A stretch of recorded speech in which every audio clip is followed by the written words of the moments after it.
परसों वाणी चल रही थी 7/5/66 की।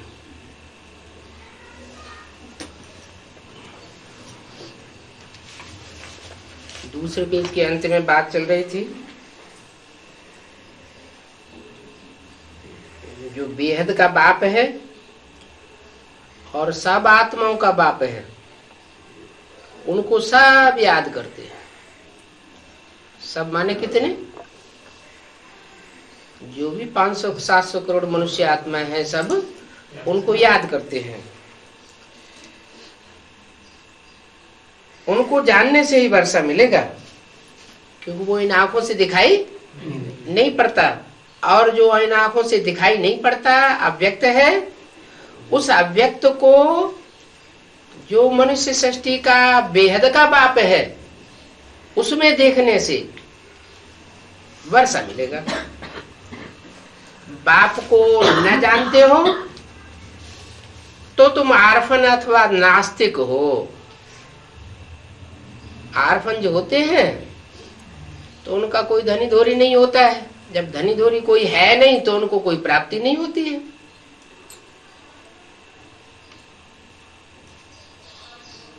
तो समझाने वाले बड़े फुर्त चाहिए। समझाने वालों में देह अभिमान नहीं रहना चाहिए। क्या? अगर समझाने वालों में देह अभिमान होगा तो वो ना आत्मा का परिचय दे सकेंगे, ना सुप्रीम सोल बाप का परिचय दे सकेंगे। शरीर में मोह नहीं होना चाहिए। और ऐसे भी कब किसको नहीं कहना चाहिए तुम तो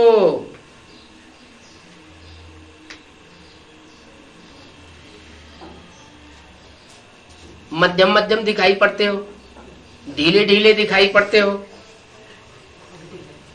ऐसे कहने से ही तुम उनको बीमार कर देंगे। कोई को भी देखो, हमेशा शुभ बोलना चाहिए।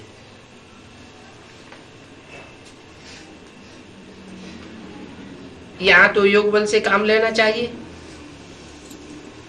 कोई की भलावस्था कैसी भी हो, लेकिन तुम योग बल से उसकी अवस्था को अच्छा बना सकते हो। तुम्हारा हर्षित मुख चेहरा देख करके वो भी हर्षित मुख हो जाएगा।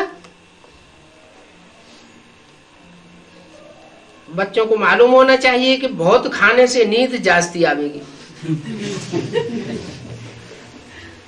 क्या? बहुत बहुत खा लेते हैं, हविष लालच आ जाता है अच्छा भोजन देख के, तो उसका रिजल्ट क्या होता है? बहुत नींद आती है। अच्छा, हद के भोजन की बात है कि बेहद के भोजन की भी बात है? हद का भोजन वो तो अन्न है। अन्न अर्थात अनाज। अनाज ज्यादा खाने से सुस्ती आती है, नींद ज्यादा आती है। और आत्मा का भोजन कौन सा है? ज्ञान तो पीना है, पानी है, स्नेह है, प्यार। अगर वो भोजन भी कोई देहधारी के साथ जास्ती कर लिया तो भी नींद जास्ती आवेगी। क्यों? क्योंकि सब मनुष्य मात्रा ज्ञान की घोर निद्रा में सोए हुए पड़े हैं। तो एक बाप दूसरा न कोई। जो भोगी होते हैं वो बहुत जास्ती खाते हैं।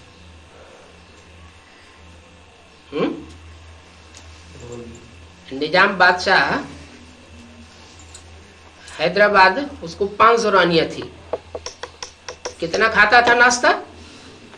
केले का एक लंगर। हाँ, केले का पूरा लंगर उसके सामने लाया जाता था सवेरे को, और सारा खा जाता था। तो बाप कहते हैं ऐसा भोगी नहीं बनना है, तुमको तो योगी बनना है। जो योगी होते हैं वो बहुत कम खाते हैं। बड़े आदमी बहुत थोड़ा खाते हैं, क्योंकि उनको खुशी जैसी खुराक नहीं। आगे ये बच्चियां बहुत कायदे में रहती थी। क्या कहा? अभी नहीं, कब? जब शुरुआत हुई थी, यज्ञ के आदि हुई थी, तो सात्विक स्टेज थी। तो सात्विक स्टेज में बहुत कम खुराक खाती थी, कायदे से खाती थी, कायदे में रहती थी। अगर कोई टाइम पर ना आए तो सभा में उनको पीछे अथवा बाहर खड़ा कर देती थी। हर एक के भोजन का अंदाज बांधा हुआ था आदि में। बट्टी में बड़े कायदे रहते थे। कई तो ऐसी आई जो पेट में भी बच्चे लेकर के आ गई।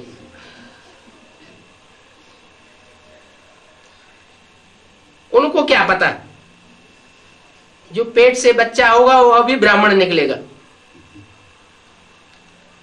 ब्राह्मण निकलेगा या शूद्र निकलेगा, उनको कुछ भी पता नहीं था। बाप तो बहुत प्यार से चलाते हैं, लौकिक से भी जास्ती प्यार से बाप चलाते हैं।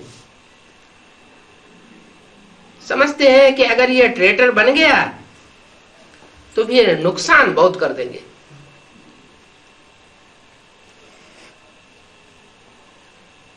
आगे पीछे की सारी बातें समाज में फैलाते फिरेंगे, और ऐसा होने से फिर अबलाओं पर मार पड़ जाएगी।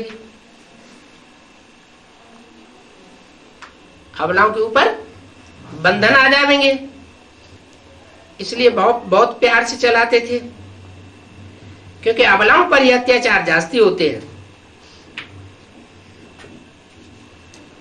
द्रौपदी ने पुकारा भी है, बाप समझाते हैं ये रावण राज्य है। इस रावण राज्य में जो धरणी माता है कहां से पैदा होती है?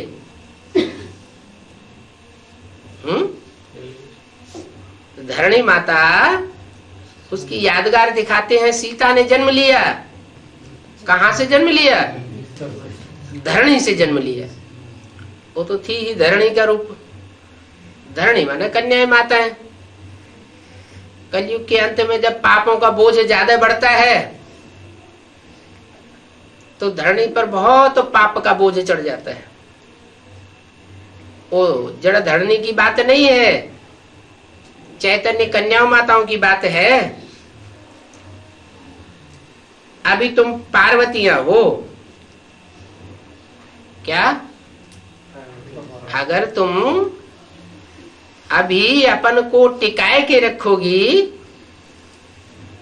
माया के प्रेशर से हिलना डुलना नहीं करोगी, तो तुम्हारा पार्ट क्या होगा? पार्वती का होगा। पार्वती माना जो पार लगाने वाली हो। अगर धरणी हिल गई तो जितने भी महलमानियां अटारियां, जितनी भी जनरेशन है, चाहे वो वेद की ब्राह्मणों की दुनिया की जनरेशन हो और चाहे वो बाहर की दुनिया की जनरेशन हो, सब महलमानियां अटारियां गिर पड़ेंगी और बहुत नुकसान हो जाएगा। क्या हो जाएगा? डिस्ट्रक्शन हो जाएगा। तुम पार्वतियां अमर कथा सुन रही हो, ये अमर बनाने वाली कथा है जो बाप तुमको सुनाते हैं। ये कथा जो सुनते हैं दिल और दिमाग से, वो अमर हो जाते हैं।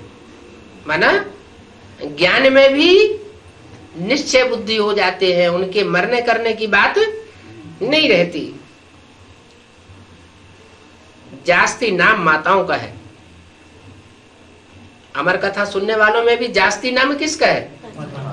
कहते हैं पार्वती ने कथा सुनी, शंकर ने पार्वती को कथा सुनाई, और शंकर तो कथा नहीं सुनाता है। कथा सुनाने वाला कौन है? शिव बाबा।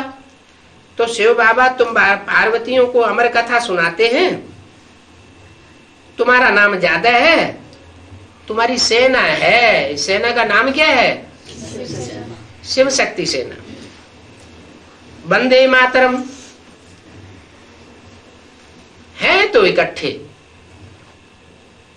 शिव शक्तियां भी हो और वंदे मातरम भी हो, परंतु मेजॉरिटी यहां माताओं की होने के कारण ऐसे गाया हुआ है। कैसे? शिव शक्ति पांडव सेना। पांडवों की संख्या कम है और माताओं की संख्या जास्ती है। पुरुषों में चंचलता जास्ती होती है, इसलिए उनका नाम नहीं गाया हुआ है। स्वर्ग के गेट कौन खोलने के लिए निमित्त बनती है? माताएं जास्ती निमित्त बनती है। कौन सी माताएं निमित्त बनती है? जो पार लगाने वाली होती हैं वो निमित्त बनती है, या माया का प्रेशर ज्यादा पड़ता है तो डुबोने वाली बनती है, वो निमित्त बनती है। जो पार लगाने वाली होती है वो निमित्त बनती है। कोई कोई फिर सूर्पनखा पूतना बन जाती है तो माया के प्रेशर में आकर के खुद भी डूबती है और दुनिया को भी डुबा देती है। पुरुषों में तो चंचलता होती है,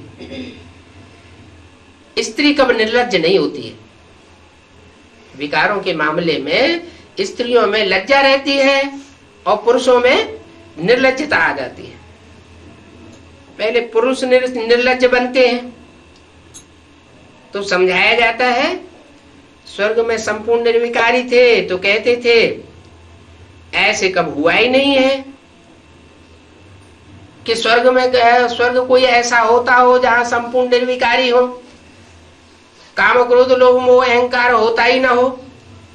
क्योंकि शास्त्रों में तो सत्युग त्रेता में भी विकारों की बातें लिख दी हैं। कहते हैं बच्चे कैसे पैदा होंगे? अरे संपूर्ण निर्विकारी कहा जाता है ना। संपूर्ण का मतलब क्या है? संपूर्ण माने जिसके कर्मेंद्रियों में कोई भी चंचलता ना आए। कर्मेंद्रियों में चंचलता नहीं आएगी तो ज्ञानेंद्रियां भी चंचल नहीं होंगी। जब चंचल नहीं होंगी तो व्यभिचार भी नहीं होगा। इसलिए कहते हैं कि सतयुग में कृष्ण की दृष्टि राधा में डूबती है, राधा की दृष्टि कृष्ण में डूबती है। बाकी बच्चे तो जरूर पैदा होंगे। श्रेष्ठ इंद्रियों के आचरण से बच्चे पैदा होंगे, भ्रष्ट इंद्रियों के आचरण से बच्चे पैदा नहीं होंगे। उसके लिए मोर का मिसाल दिखाया जाता है। इस आखिरी जन्म में भी भारत में राष्ट्रीय पक्षी मोर ही माना जाता है। क्यों माना जाता है? पक्षी क्यों माना जाता है? क्योंकि पक्षी उड़ान भरता है। तुम बच्चे भी पक्षी हो, आत्मा की ऊंची ऊंची उड़ान भरते हो। तुम्हारी आत्मा कहो, एरोप्लेन कहो, ये आत्मा रूपी एरोप्लेन तब ही ऊंचा उड़ सकता है जब ये दृढ़ता अंदर से आ जाए कि हमें कर्मेंद्रियों को जारी नहीं बनाना है। तो वहां सतयुग में बच्चे पैदा होंगे, स्वर्ग कहा जाएगा।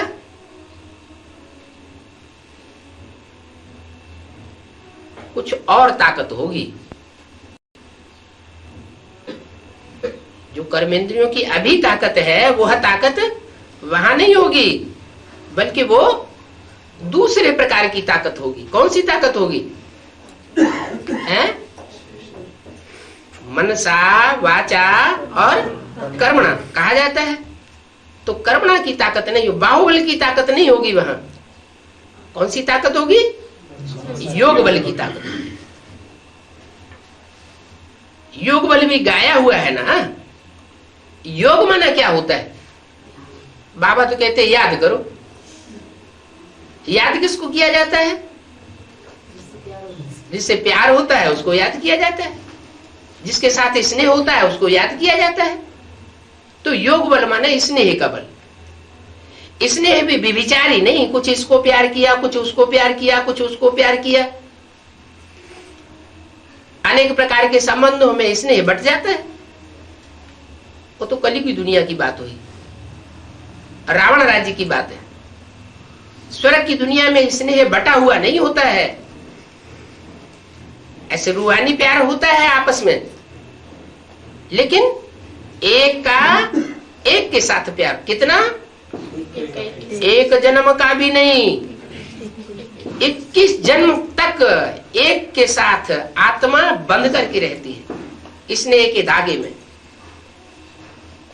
तो योग बल क्या कहा जाता है?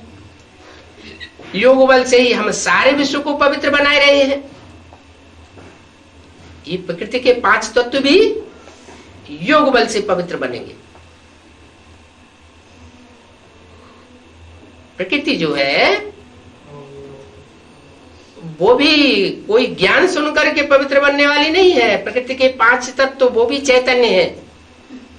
प्रकृति भी चैतन्य रचना है परमात्मा की, लेकिन चैतन्य होते हुए भी उसमें जड़त्वमयी शक्ति जास्ती है।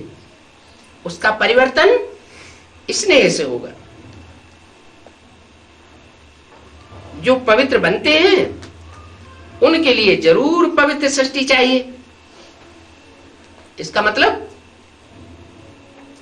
जो पवित्र बनने का पुरुषार्थ नहीं करते हैं उनके लिए पवित्र सृष्टि नहीं मिलेगी। क्या? कन्या माताएं जास्ती पुरुषार्थ करती है पवित्र बनने का, और पुरुष चंचलता होने के कारण उतना पुरुषार्थ नहीं कर पाते। तो रिजल्ट क्या होता है? जो भी यहाँ के जोड़े हैं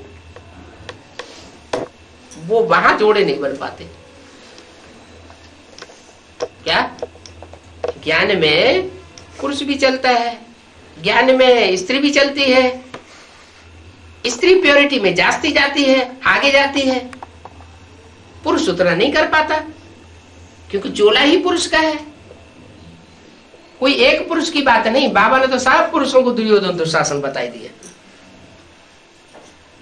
तो जो जास्ती तीखा जाएगा उसको याद भी जास्ती आवेगी और अब भी विचारी याद आवेगी।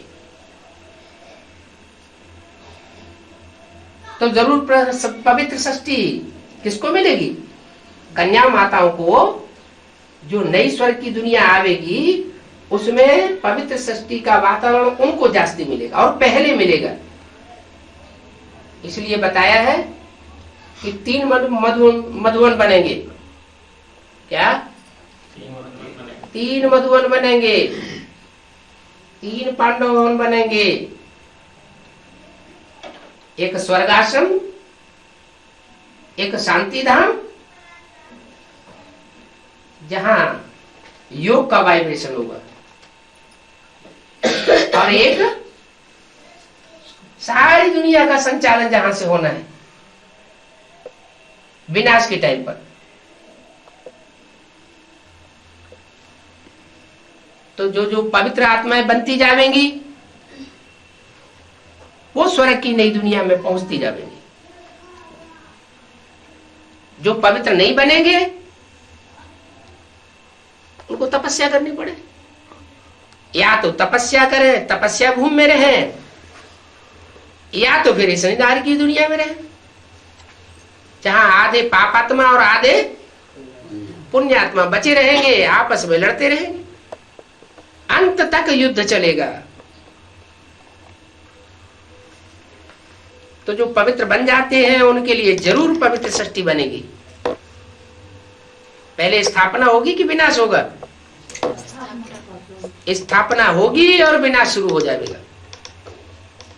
तो स्थापना बड़े स्तर में हो जाएगी या छोटे स्तर में होगी? पहले जरूर कोई थोड़ी आत्माएं निकलेंगी जो पवित्र वाइब्रेशन वाली होंगी, उनके लिए नया संगठन तैयार हो जाएगा, और जो अपवित्र बच्चे रह जाएंगे उनको फिर युद्ध करना पड़े। तो सब तो योग में नहीं रहते क्या? सब एक जैसे स्नेह में, अव्यभिचारी याद में नहीं रह सकते। नंबर वार है, जानते हैं जो करेगा सो पावेगा। क्या क्या पावेगा? स्वर्ग। जो करेगा सो स्वर्ग में पद पावेगा, नहीं करेगा तो नहीं पावेगा।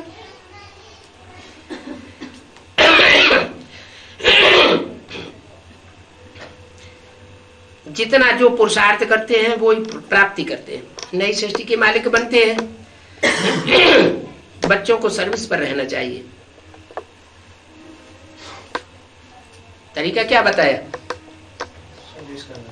हाँ, अगर माया ज्यादा ही तंग करती हो तो जिनको जितना जास्ती माया तंग करे उनको उतना ही जास्ती ईश्वरीय सेवा में लगे रहना चाहिए। उससे क्या होगा? बुद्धि बढ़ गई नहीं। क्यों? सर्विस करने से अवस्था नीचे नहीं गिरती है। दूसरों, हाँ, जो सर्विसेबल बच्चे होते हैं, सेवा में ही लगे रहते हैं, उनको विशेष एक प्राप्ति होती है कि उनको बाप याद करते हैं। क्या? दुनिया बाप को याद करती है और बाप सर्विसेबल बच्चों को याद करते हैं। तो चाहे कितने भी विकारी हों, पतित हों, कैसे भी दुर्योधन दुशासन हो, लेकिन बाप की ये गारंटी है जो सर्विस में लगे रहेंगे उनको बाप की याद का जो विशेष सहयोग मिलेगा वो उनको ऊंचा जरूर उठाएगा। तो कभी हौलट नहीं होना चाहिए, होल दिल नहीं हो जाना चाहिए। अरे हम तो आई पुरुष तन, हमसे तो ये कंट्रोल होने वाला नहीं है। बाप तरीका बताते हैं क्या करना है। कन्याएं माताएं, उनके लिए तो इस दुनिया में इतनी स्वतंत्रता नहीं है कि वो चारों ओर घूम करके सर्विस सेवा कर सके। लेकिन जो पुरुष वर्ग है, जो पांडव हैं, वो चाहे तो जास्ती सेवा कर सकते हैं और बहुत सेवाधारी बन सकते हैं, बाप की नजरों में ऊंचे चढ़ सकते हैं। शिव बाबा कहते हैं मैं पतित पावन हूं। जो जास्ती पतित बनते हैं, चंचल बुद्धि किसकी जास्ती बनती है? जो जास्ती पतित बनते हैं उनकी बुद्धि भी चंचल बनती है। तो जो जास्ती चंचल बुद्धि बनते हैं, पतित बुद्धि बनते हैं, मैं उन्हीं को आकर के उठाने आया हूं। तो इस बात में फंक नहीं होना चाहिए। किस बात में? कि मैं तो बहुत पतित हूं, मैं तो बहुत चंचल हूं। नहीं, बाप आया ही है पतितों को पावन बनाने के लिए। सिर्फ माम एकम याद करो। क्या शर्त क्या रख दी? सर्विस बहुतों की करो, सेवा भले अनेकों की करो, लेकिन कहीं भी बुद्धि का लगाव फंसना नहीं चाहिए। जिनकी सेवा करो उनकी सेवा की और उसको दे दिया। तेरी सेवा, उसका रिजल्ट तेरे हवाले। अगर उसमें आप ममत्व तो आ गया कि ये मैंने सेवा की, ये मेरी रचना है, तो वो हिलगाए देगी। इसलिए माम एकम याद करो। माम एकम याद करेंगे तो तुम्हारी खाद निकलेगी। याद तो करते हैं, लेकिन थोड़ा बाबा को भी याद करते हैं, थोड़ा थोड़ा दूसरों में भी बुद्धि जाती है तो व्यभिचारी याद हो जाती है। तीव्र योग अग्नि नहीं जागती। जैसे सोना होता है ना, तो सोना जब धीमी आग में डाला जाएगा तो वो गलेगा नहीं, और तीखी आग में डाला जाएगा तो गल जाएगा और तो उसका सारा कचरा अलग हो जाएगा, साफ हो जाएगा। ऐसे ही ये योग बल का हिसाब है। अगर एक की याद होगी तो तीव्र अग्नि जलेगी। तीव्र अग्नि जलने से जो भी विकार हैं, जो भी विकृतियां हैं, जन्म जन्मांतर की आत्मा में संस्कार भरे हुए हैं विपरीत कर्म करने के, परमात्मा ने जो कर्म करना सिखाए थे उन कर्मों की विपरीत कर्म करके संग के रंग में आकर के जो हम नीचे गिरे हैं उससे हमारा छुटकारा जल्दी से हो जाएगा। तुम आमेकम याद करो, तुम्हारी खाद निकल जाएगी। कौन सी खाद पड़ गई है? विकारों की खाद कहां से पड़ गई? हाँ, द्वापर युग में ये विकारी आए। कौन कौन विकारी आए? कामी इस्लामी आए, क्रोधी क्रिश्चियन आए, लोभी मुस्लिम आए। इनके संग के रंग में हम न जानने के कारण फंस गए। इनके संग के रंग में न आते तो हम फंसते भी नहीं। लेकिन ड्रामा ऐसा बना हुआ है कि आते हैं इसी दुनिया में, और इस दुनिया में आते हैं तो भारतवासी ही दूसरे धर्मों में कन्वर्ट होते हैं। लेकिन सब नहीं कन्वर्ट होते। सब भारतवासी जीते जी कन्वर्ट नहीं होते। कुछ ऐसी भी आत्माएं होती हैं जो जीते जी मर जाएंगी लेकिन दूसरे धर्म में कन्वर्ट नहीं होती। क्योंकि गीता में ये बात सिखाई गई, भक्ति मार्ग की गीता में भी पूर्व मनुष्य गुरुओं ने ये बात बताई दी है। स्वधर्मे निधनम से परधर्मो भयावह। अपने धर्म में मर जाना अच्छा, लेकिन दूसरे धर्म में जाना ठीक नहीं है। तो जो दूसरे धर्म में चले जाते हैं उनको दूसरी आत्माओं की खाद का संग का रंग लग जाता है।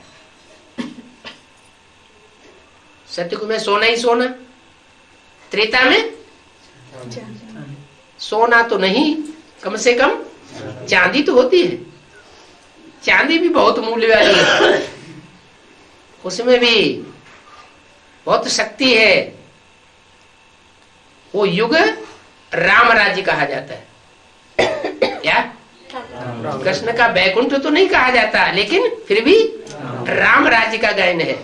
और द्वापर युग में द्वैत फैल जाता है, नाम ही है द्वापुर। तो जब द्वैत फैल जाता है, दो दो मतें हो जाती हैं, दो दो धारणाएं धर्म हो जाते हैं, दो दो भाषाएं हो जाती हैं, दो दो देश हो जाते हैं, 2 से 4, 4 से 8 बढ़ते जाते हैं। तो दुनिया में मत मतांतर फैलता जाता है। तो बाप कहते हैं माम एकम याद किए सिवाय और कोई रास्ता नहीं है।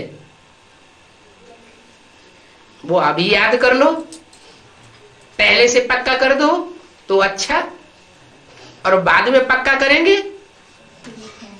परिस्थितियों के वशीभूत होकर के पक्का करेंगे तो पद नीचा हो जाएगा। रास्ता तो कोई दूसरा है नहीं। ज्ञान सागर से तुम ज्ञान गंगाएं निकली हो।